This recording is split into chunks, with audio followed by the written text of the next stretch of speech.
ഈ സ്ഥലം എവിടെയാണെന്ന് എല്ലാവർക്കും മനസ്സിലായി കാണുമല്ലോ. ഇവിടെ നിൽക്കുന്നത് എൻ്റെ കൂടെ സുജിത്താണ്. സുജിത്തിൻ്റെ വീട്ടിലെ ഐക്കോണിക് ആയിട്ടുള്ള ഏറ്റവും ഫേവറേറ്റ് ആയിട്ടുള്ള എൻ്റെ ഫേവറേറ്റ് സ്ഥലമാണ് കേട്ടോ ഇത്.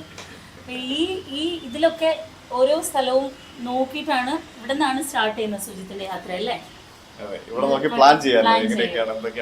ശരിക്കും പറഞ്ഞാൽ ഇത് ഒരു നല്ല ഒരു ഐഡിയ ആണ്. കാരണം നമ്മളിങ്ങനെ യാത്ര ചെയ്യുന്നുണ്ടെങ്കിൽ എവിടെയൊക്കെയോ പോയി എവിടെയൊക്കെയോ വന്നു. പക്ഷെ ഇന്ത്യയിൽ നിന്നും എത്ര ദൂരെയാണ് നമ്മൾ പോകുന്നതെന്ന് മനസ്സിലാക്കാൻ ഏറ്റവും ബെസ്റ്റ് ആണിത്. ഇത് കാണുമ്പോഴാണ് മനസ്സിലാവും നമ്മൾ ഇത്രയും രാജ്യങ്ങൾ കടന്ന് ഇവിടെയാണ് എത്തിയതെന്നല്ലേ. ഈ ഭാഗം കംപ്ലീറ്റ് ചെയ്തോ?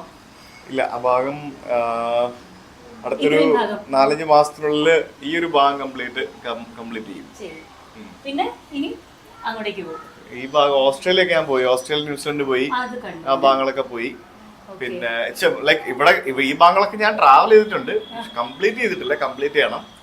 പിന്നെ അത് കഴിഞ്ഞിട്ട് എന്തെങ്കിലും എയിം വെച്ചിട്ട് ഏതെങ്കിലും ഒരു ഇപ്പൊ നമ്മൾ മ്യൂസിക് എടുക്കുമ്പോൾ തന്നെ ഒരു തീം വെച്ചിട്ട് ചെയ്യുന്ന പോലെ എന്തെങ്കിലും ഐഡിയ വെച്ചിട്ടാണോ ഇന്ന രാജ്യം, ഈ സൈഡിലുള്ള രാജ്യം, ഈ സൈഡിലുള്ള ഇത് റാൻഡമായിട്ടാണ് പോയിക്കൊണ്ടിരുന്നത്.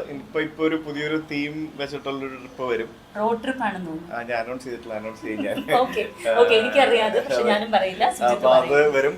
പിന്നെ അതിനുശേഷം പിന്നെ നെക്സ്റ്റ് വർഷം ലാസ്റ്റ് യൂഎസ് പോകണം.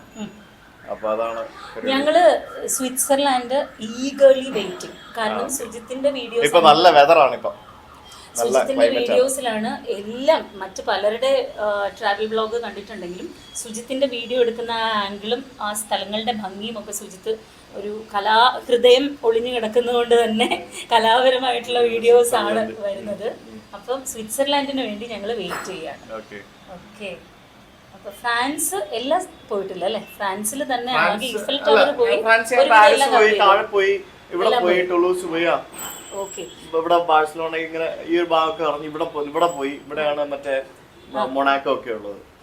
പിന്നെ എനിക്ക് ഏറ്റവും കാണാൻ ഭംഗി തോന്നിയ ഒരു സ്ഥലമാണ് മൊണാക്കോ എന്ന് പറയുന്ന സ്ഥലം.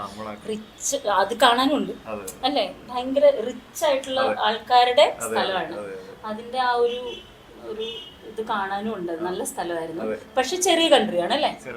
പിന്നെ ഏതോ ഒരു സ്ഥലം ഡ്യൂട്ടി ഫ്രീ ആണെന്ന് പറഞ്ഞു. അത് അൻഡോറ എന്ന് പറയുന്നത് എക്സ്പെൻസീവ് ആണോ? അല്ല, ഡ്യൂട്ടി ഇല്ലാത്തതുകൊണ്ട് തന്നെ എക്സ്പെൻസീവ് അല്ല. അതോ അല്ലല്ല, അവിടെ വളരെ ചീപ്പാ. തിങ്സ് ആർ എക്സ്പെൻസീവ്, പക്ഷെ അവിടെ ഏറ്റവും ചീപ്പായിട്ട് കിട്ടുന്നത് മദ്യവും പിന്നെ പെർഫ്യൂംസ്, മദ്യം, പെർഫ്യൂംസ്, പിന്നെ നമ്മൾ ഈ ഡ്യൂട്ടി ഫ്രീ സ്റ്റോറുകൾ എന്താണോ വാങ്ങിക്കാൻ കിട്ടുന്നത് അങ്ങനെ സാധനങ്ങളാണ്. പക്ഷെ അതൊന്നും ഇങ്ങോട്ട് കൊണ്ടുവരാൻ പറ്റില്ല. ലിമിറ്റ് ഉണ്ട്, വാങ്ങിച്ചിട്ട് വരാം. അതെ. അത് ഈ ഫ്രാൻസിനും സ്പെയിനും ഇടയ്ക്കായിട്ട് ആ രാജ്യം വരുന്നത്. ഇതിനകത്ത് ഇവിടെ ഇതിനകത്തില്ല, ഈ ഭാഗത്തായിട്ട് വരും. ഇതിൽ കുറച്ച് അത്യാവശ്യം വലിയ രാജ്യങ്ങളായിരിക്കും അല്ലേ? ചെറിയ രാജ്യങ്ങള് ഒന്നുമില്ല, അത്യാവശ്യം വലിയ. ഞാൻ ഇതിന്റെ വീഡിയോ കണ്ടു ഇത് കൊണ്ടുവരുന്നതൊക്കെ. അത് എവിടെ നിന്നായിരുന്നു? അൽബേനി. ഇത് കൊണ്ടുവന്നത് എവിടെ നിന്നായിരുന്നു? അൽമാട്ടി, അവിടെ നിന്നാണോ കൊണ്ടുവന്നത്? പാകിസ്ഥാൻ, അഫ്ഗാനിസ്ഥാനൊക്കെ പോവോ? ഞാൻ ഇവിടെ പോയിട്ടുണ്ട്, കർത്താർപൂർ പോയിട്ടുണ്ട് പാകിസ്ഥാനിൽ. ഈ ഭാഗത്തായിട്ട് വരുന്നത് പഞ്ചാബിൽ നിന്ന് നടന്നു പോയിട്ട് വരാം. സിംഗപ്പൂര് പോയിട്ടുണ്ട്. സിംഗപ്പൂരും പോയിട്ടുണ്ട് കേട്ടോ. വേറെ എവിടെയൊക്കെ പോയിട്ടുണ്ട്?